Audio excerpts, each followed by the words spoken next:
14절요. 이는 곧 내 골육을 아무쪼록 시기케 하여 저희 중에서 얼마를 구원하려 합니다. 바울 선생이 민족을 사랑하는 마음이 열렬합니다. 비록 이방인에 가서 복음을 증거해도 바울은 늘 자기 동족이 구원받기를 원했습니다. 그 동족은 왜냐? 이미 하나님이 선택한 사람입니다. 아브라함을, 이삭, 야곱의 후손은 하나님이 이미 선민으로 택한 것입니다. 선민으로 택한 것이 하나님을 거역하고 나갔으니까 멸망당하죠. 언제나 회개하고 들어오면 이미 하나님이 선택한 사람이기 때문에 하나님이 오케이 받아주셔요. 이미 선민이니까. 이스라엘은 타락해도 선민입니다. 타락하면 버림받죠. 선민으로서 버림받는 것입니다. 하나님께서 택함을 받았지만은 하나님께 불순종함으로 버림받죠.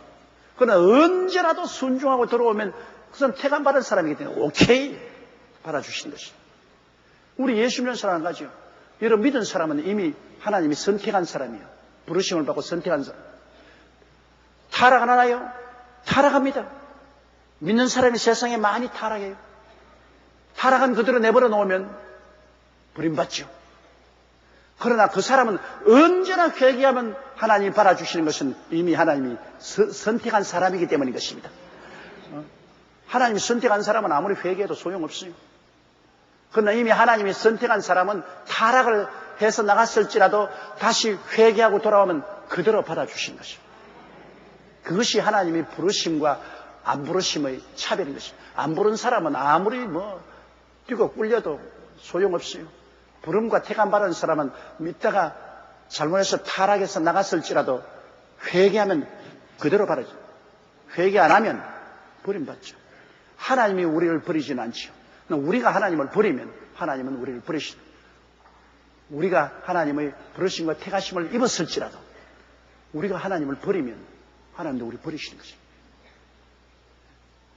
이것을 생각해야 됩니다. 하나님께서 우리를 한번 택하시면 영원히 구원받는 줄로 생각하면 안 되죠. 내가 어떤 성도를 만났는데 예수 믿는 사람처럼 행동하지 않아요. 완전히 안 믿는 사람처럼 행동해요. 아주 생활이 무질서하게 짝이 없어요. 그래서 당신 예수를 믿는 사람이 어떻게 이렇게 하는 거야? 아니 나는 선택받았기 때문에 장은 어떻게 살아도 나는 천당 간다고. 하나님이 나를 선택했기 때문에 하나님이 영원한 주권으로 나를 선택했기 때문에 나는 선택받은 사람이에요.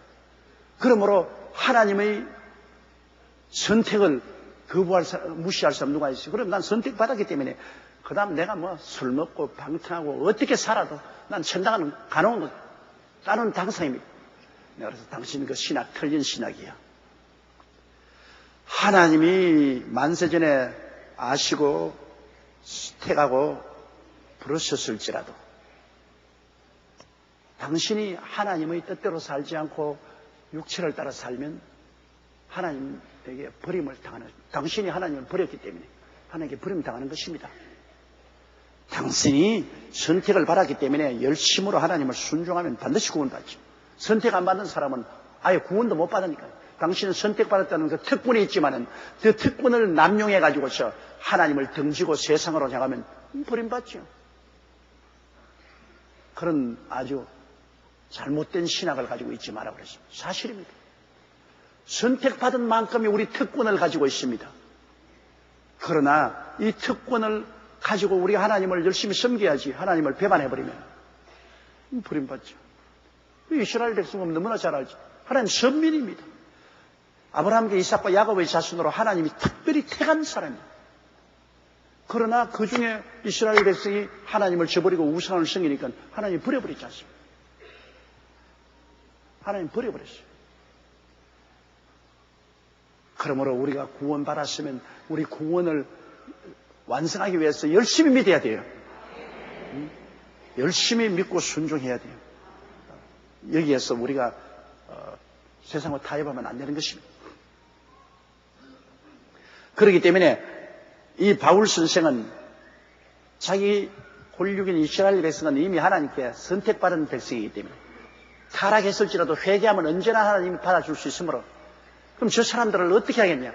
이 하나님의 복음을 이방인에게 내가 열심히 전도해서 이방 사람들이 막 구원을 받고 하나님께 축복을 받는 걸 보고 유대민들 마음에 셈이 나도록, 와, 우리가 믿는 야훼 하나님인데 이방인들이 야훼 하나님을 믿고 복을 받으니까 이럴 수가 있느냐? 우리도 그러면 야훼 하나님께로 돌아가서 복 받아야 되겠다.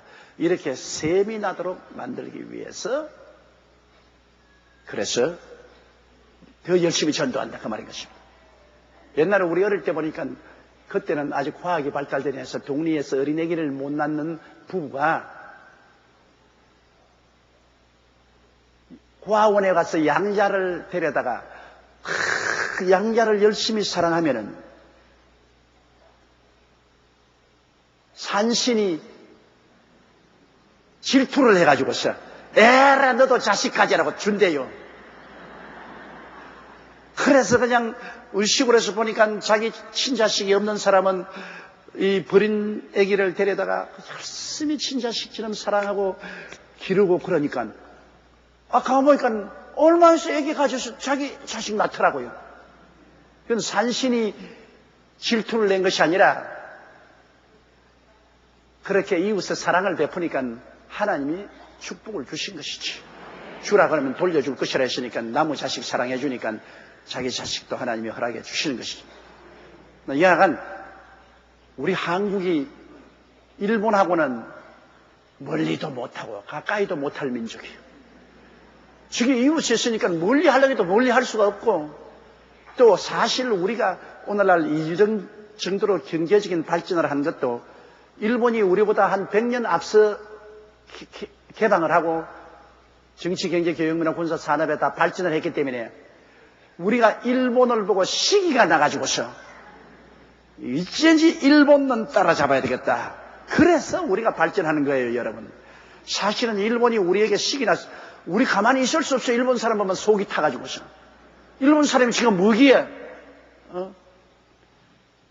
잘 먹고 잘 입고 잘 살고 산업도 발전되고 세계적으로 인정받냐 말이에요. 우리가 뭐 못 낳노? 우리도 해보자. 그래가 우리가 오기를 내가지고서 해보는 거예요.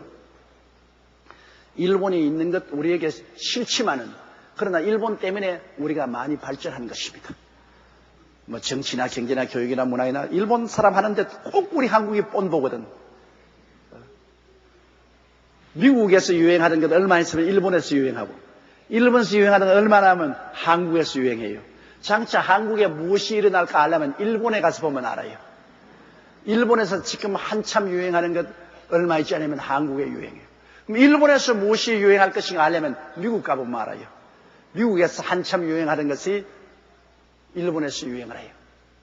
그렇게 일본 사람은 미국을 시기합니다. 미국의 전쟁에 졌기 때문에 미국에 대한 열등의식을 가지고 미국을 시기해서 어디나 미국 따라 붙이려고 애를 쓰죠. 우리는 일본에 36년 동안 짓밟혔기 때문에 일본에 대해서 시기심이 우리 마음속에 있었으므로 어찌한지 일본을 앞서려고 우리가 애를 쓰는 것입니다. 시기심도 잘 이용하면 효과가 있는 것입니다. 그런데 요사이 일본은 정직하지 못해. 독일 사람들은 그들이 2차 대전을 일으키고 유대인을 삭살한 것을 교과서에 다 적어가지고 학생들에게 다 가르치고 100배 사과를 했어요. 이 일본 사람들은 자기들이 저지른 흉악한 만행을 감추려고 해요. 교과서에서 그것을 지워버리려고 해요. 정신대 지워버리고. 우리 한국의 수많은 장정들을 보국대로 가다가 광산에서 죽게 하고 탄광에서 죽게 하고 수많은 젊은이들을 총알바지로 불러간 이 전쟁에 그들이 행한 흉악한 행동을 미워하고 감추려고 해요. 그렇기 때문에 일본이 아시아에서 절대로 지도자가 됐습니다. 도덕성이 없어요. 그들이 실제로 중국이나 한국이나 아시아에서 행한 죄를 100배 회개하고 보상할 것 보상하고 그리고 책에 기록하면 아시아에서 지도자가 되죠. 존경받죠. 야, 참으로 훌륭하다. 우리 한국 사람들 존경하고 아시아 리더가 될 것인데 이렇게 옹졸하게 자기들이 저지른 죄를 전부 다 감추고 보상도 안 하고 그리고 역사 교과서까지 왜곡해서 옛날에 했던 일을 안 했다고 하고 이러니까 존경이 아니라 아예 천덕꾸러기입니다. 저렇게 천하고 왜소하고 쪽발이가 있느냐.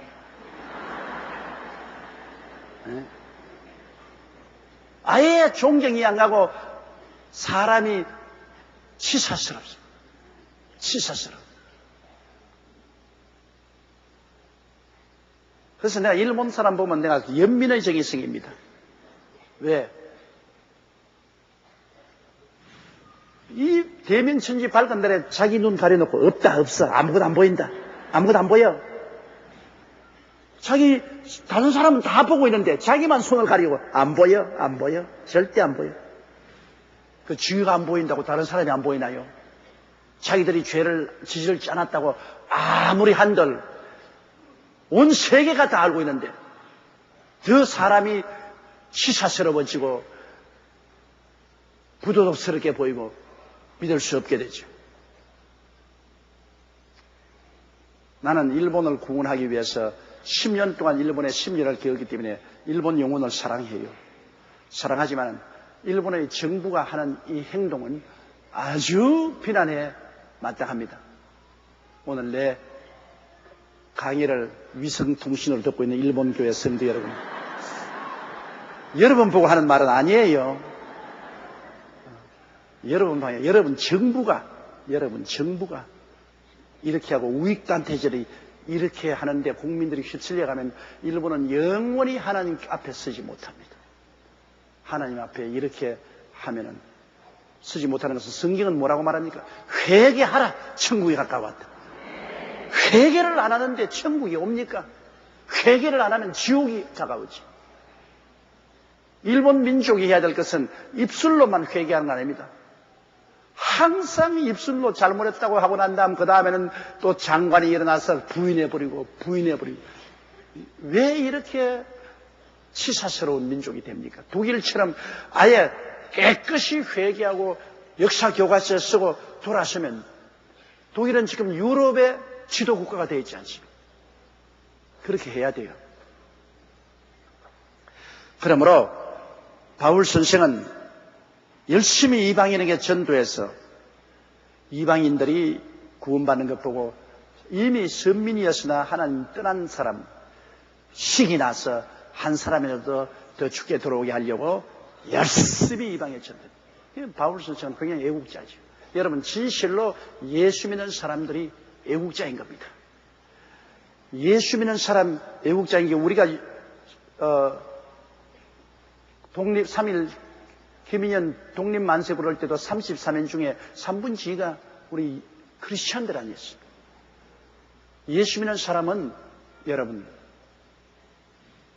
신앙에는 국경이 없지만은 우리 개인에게는 국경이 있습니다. 이렇기 때문에 우리 예수 믿는 사람은 하나님을 사랑하고 우리 조국과 민족을 사랑하는 애국자인 것입니다. 하나님이 우리를 대한민국에 준 것은 대한민국을 전도하고 대한민국을 사랑하라고 대한민국에 주신 것입니다. 우리 나라를 사랑해야 돼요. 오늘 세계는 글로벌라이제이션이라 해서 국제화, 세계화 시대에 살고 있습니다. 경제적으로는 이제 WTO 체제하에서 온 세계가 한마당에 경쟁합니다. 이제는 우리 국가라고 해서 우리가 보호무역을 하든지 가격을 우리 한국에서 담합하지 못해요. WTO사에서 국제기구에서 우리를 보고 있어요. 온 세계가 열린 마당입니다. 이렇기 때문에 경제적으로는 국경이 없어요. 지금 우리는 일본하고 경쟁하고 공평하게 중국하고 합니다. 공평하게 경쟁하지 못하고 일본보다 우리가 더 덤핑을 하면 당장 제소해서 국제적인 제재를 받습니다. 이기 때문에 똑같이 공정하게 일본하고 중국하고 아세아, 미국과 구라파, 소련 할 것 없이 한마당에서 우리는 경쟁해야 돼요. 이 오늘날 국경이 없는 글로벌라이제이션 세계화 시대에는 최고가 되지 않으면 못 살아나요.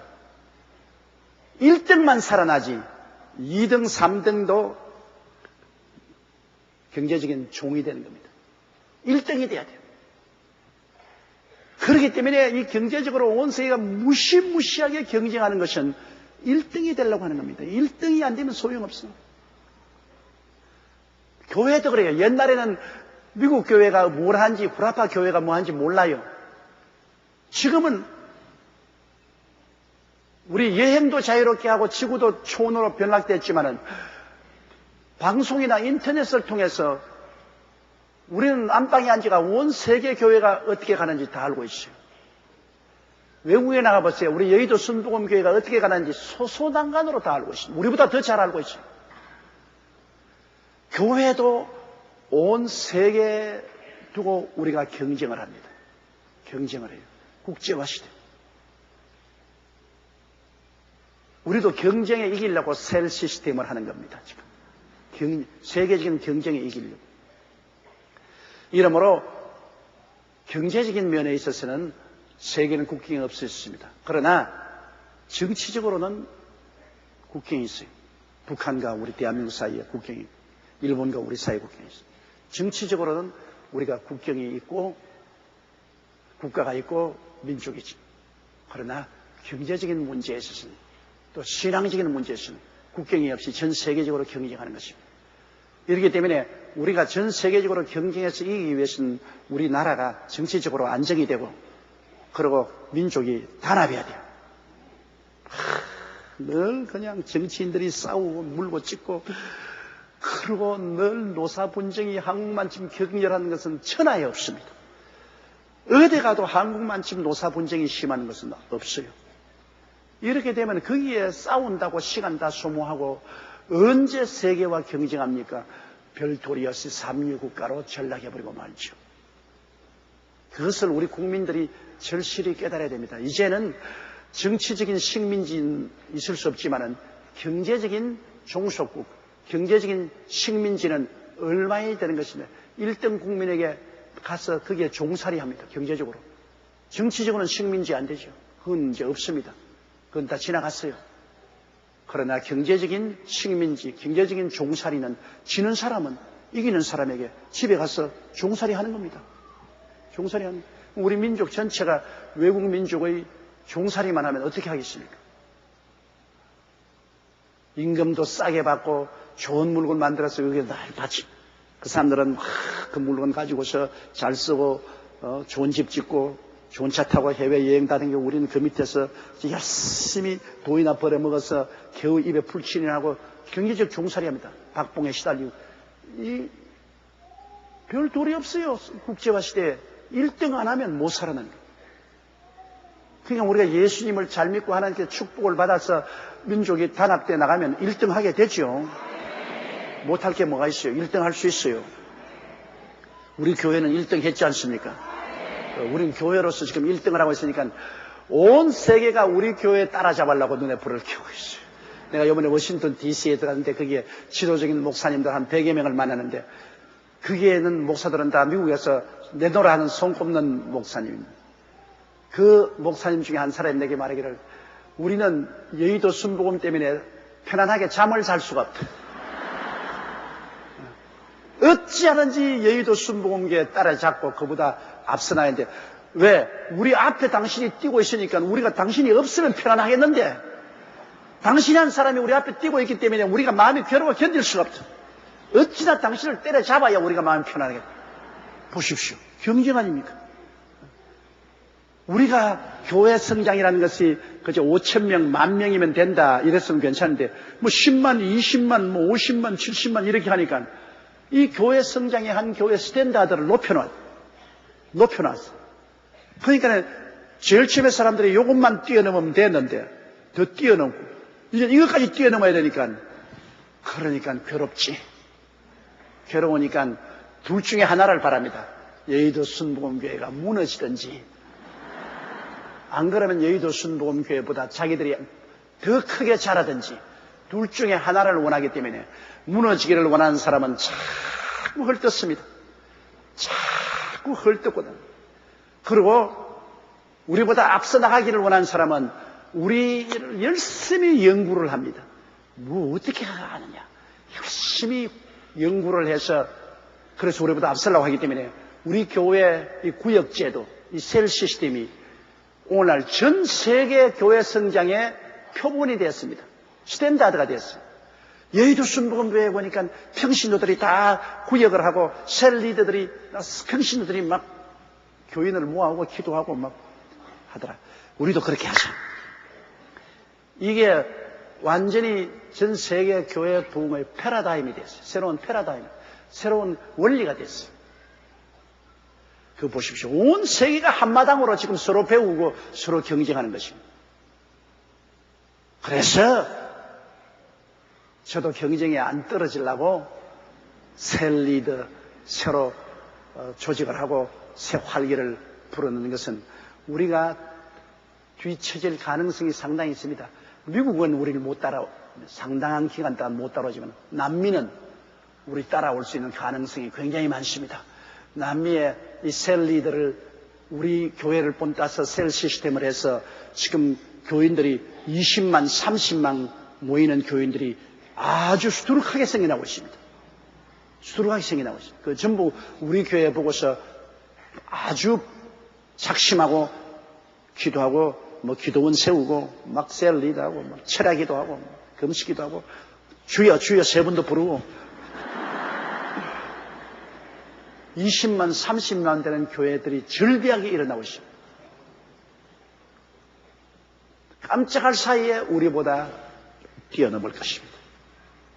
그러므로 방심은 절대로 금물입니다. 방심하면 안 돼요. 우리가 수많은 교회 식이 나게 했습니다. 수많은 젊은이들에게 식이 나게 했습니다. 어찌한지 죽기 아니면 살기라도 순복음교회를 뛰어넘어야 되겠다. 식이 나게 만듭니다.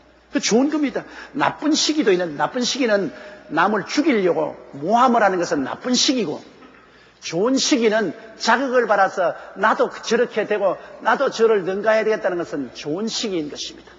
시기도 나쁜 시기는 안 돼요. 나쁜 시기는 내 이웃을 탐하지 마라. 나쁜 시기입니다. 남을 자꾸 끌어내리고 험담하고 못 살게 하고 있는 말 없는 말 다 만들어가지고서 파괴하는 나쁜 시기입니다. 그건 쥐는 못하니까 내 못 먹는 밥에 재나 뿌려보자 가지고 막 재 뿌려라 가지고 이건 나쁜 시기죠. 그러나 좋은 시기는 남이 밥을 먹으면 나도 저처럼 먹도록 노력하자. 남이 잘 되면 어찌든지 잘 되는 것을 배워가지고서 나도 자기들과 같이 그 이상을 되자. 이건 좋은 시기인 것입니다. 여러분, 우리 셀 리더들은 우리 교회 내 이웃 셀이 잘 되는 것 보고 시기하지 말고, 나쁜 시기하지 말고 좋게 시기해서 우리는 저것보다 더 좋은 셀을 만들자. 좋은 시기를 갖게 되시기를 주의 이름으로 축원합니다. 자, 15절요. 저희를 버리는 것이 세상의 화목이 되었거든. 그 받아들이는 것이 죽은 자 가운데서 사는 것이 아니면 무엇이리요. 유대인들이 하나님을 배반하니까 하나님이 화가 나서 버려버린 거예요. 버려서 에라 너희들 버리고 난 다음에 나는 이방인들을 내가 선택해야 되겠다. 이거는 유대인이 버림을 당함으로 이방인들이 하나님의 사랑을 받게 된다. 그렇기 때문에 유대인이 버림을 당한 것이 사실은 안 됐지만은, 그러나 하나님께서는 유대인이 하나님을 배반함으로 하나님께서 찾지도 않고 부르지도 않는 이방인에게 하나님 나타나셔서 이방인을 구원한 것입니다.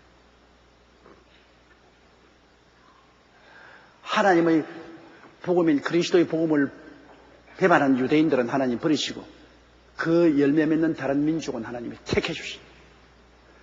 그런데 하물며 유대인들이 회개하고 돌아오면은, 그러면 하나님의 은혜가 더 얼마나 넘치지 않겠는가. 원래 하나님의 계획은 유대인들을 통해서 복음이 온 천하에 전파되도록 제사장의 국가를 세우는 것이 목적이었는데, 유대인이 하나님을 버리고 그리스도를 배반함으로 할 수 없이 하나님께서 그 대신 이방인들을 구원했는데, 유대인들이 다시 회개하고 돌아와서 하나님의 오리지널한 계획 그대로 예수를 받아들이고 구원을 받으면 하나님이 그들을 통해서 온 이방인에게 더 영광스러운 복음을 전파할 수 있게 되는 것입니다. 그렇기 때문에 유대인이 돌아오는 것은 죽은 자 가운데서 부활하는 역사인데, 죽었으나 다시 부활하는, 그를 통해서 이방인들도 더 크게 하나님의 구원의 은총이 넘쳐날 것이라고 바울 선생은 여기에 말을 하고 있습니다. 저희를 버리는 것이 세상의 화목이 되었거든. 그 받아들이는 것, 다시 그들이 회개하고 돌아오는 것은 죽은 자 가운데서 사는 것이 아니면 무엇이? 그들도 죽은 자 가운데서 살고 그들이 살아남으로 우리들에게도 더 큰 은혜가 넘치도록 하나님이 하실 것이라는 것입니다.